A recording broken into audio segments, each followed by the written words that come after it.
This next story is one of the many reasons why this country is going down the toilet. A complete breakdown in common sense. This story is so ridiculous, you would probably never believe me if I didn't have a link to the actual article.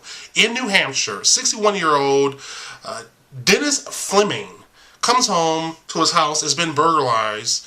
Somebody obviously robbed him, took his stuff. He notices a 27-year-old guy climbing out of his neighbor's window. He investigates. He pulls out his gun. The guy says freeze. He fires a shot into the ground. Doesn't even shoot the burglar, right? The police show up and they arrest the burglar for 2 counts of drug possession and burglary, of course. And then they arrest Fleming, the 61-year-old man who confronted the burglar. Now this guy is facing unlawful conduct charges, and he could potentially face what?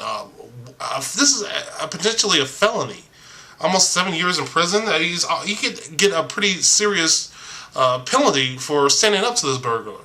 Now, this is why this country is going downhill, because there's a complete breakdown of not only morality, but common sense. I mean, are you really going to prosecute this guy? Right now, the county attorney is actually saying that they're reviewing the case. What the hell is there to review? You're going to arrest a guy for shooting into the ground at a burglar? I mean, give me a break.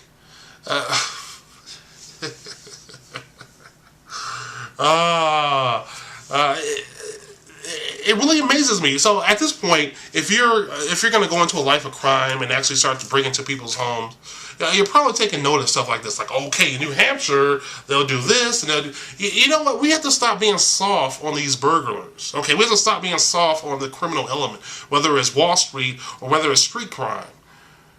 We're letting too many of these guys get away with just about anything.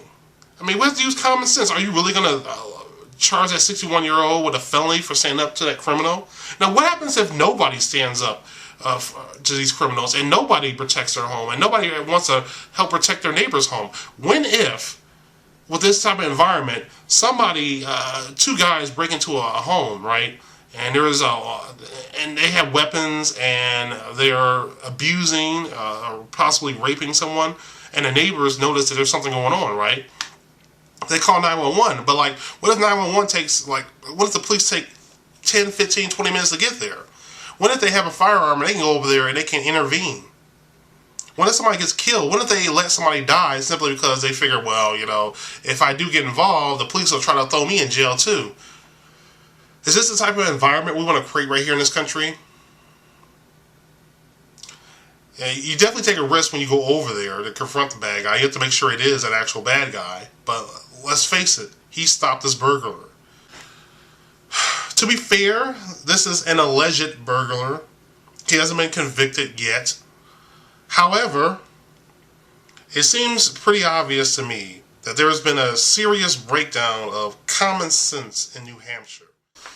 Now, obviously, a lot of police officers want to help people. However, sometimes I wonder if some police officers want to discourage people from standing up to the bad guys to make themselves more relevant, more important.